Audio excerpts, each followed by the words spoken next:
तो दोस्तों मित्र, रूस की तरफ से आज भारत के लिए कुछ ऐसी खबर निकल के सामने आई है जिसको सुनकर खाड़ी के देशों के पसीने छूट चुके हैं, क्योंकि खाड़ी के देश भारत के लिए ऐसा कभी भी नहीं कर सकते थे। दरअसल आप सभी जानते हो कि इस साल की शुरुआत से ही रूस के साथ जो हमारा कच्चे तेल का व्यापार है और जो अन्य सारी चीजें हैं उनका व्यापार है वो अचानक से बढ़ा है। और स्पेशली तौर पर कच्चे तेल का जो व्यापार है वो इसलिए बढ़ा क्योंकि जैसे ही रूस और यूक्रेन युद्ध शुरू होता है तो वैसे ही अरब कंट्रीज की तरफ से अपने कच्चे तेल के जो प्राइस हैं वो धीरे धीरे करके बढ़ाना स्टार्ट कर दिए जाते हैं। और जो प्राइस हैं वो 1.5 गुना कीमत तक बढ़ चुके थे, परंतु फिर भी खाड़ी के जो देश हैं वो इन बढ़े हुए प्राइस से संतुष्ट नहीं थे और अपने कच्चे तेल के प्राइस को और ज्यादा बढ़ाना चाहते थे। और आप सभी जानते हो कि जब कच्चे तेल के प्राइस बढ़ते हैं तो दुनिया भर के अंदर हर चीज में महंगाई आ जाती है। और बस इसी कारण से भारत को मजबूर होकर रशिया से कच्चा तेल लेना पड़ा,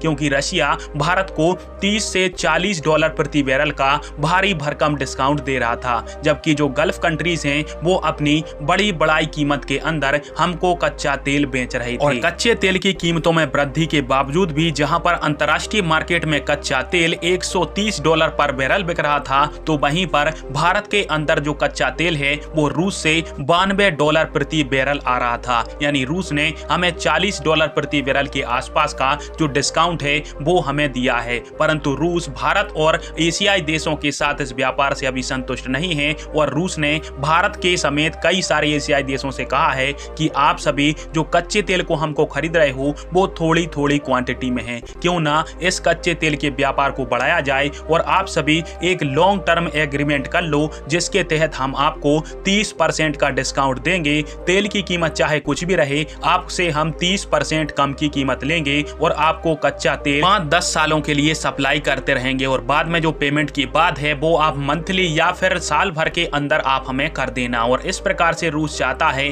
कि भारत जैसे उसके जो मित्र देश हैं वो रूस के साथ रूस के कच्चे तेल के परमानेंट ग्राहक बन जाएं। फिलहाल में भारत की जो तेल उत्पादन करने वाली कंपनियां हैं वो रूस के इस प्रस्ताव के ऊपर विचार कर रही हैं। साथ में कुछ कंपनियां डर भी रही हैं कि कहीं यदि हमने रूस के साथ तेल का लंबा एग्रीमेंट कर लिया तो गल्फ कंट्री शायद नाराज होकर हमको कच्चा तेल ना दें। फिलहाल में आप सभी के इस टॉपिक के ऊपर क्या राय है और क्या भारत को रूस के साथ एक लंबा तेल एग्रीमेंट करके 30% डिस्काउंट के ऊपर कच्चा तेल खरीदना चाहिए या फिर नहीं? कमेंट बॉक्स में अपनी राय दीजिएगा। वीडियो देखने के लिए धन्यवाद। जय हिंद, वंदे मातरम।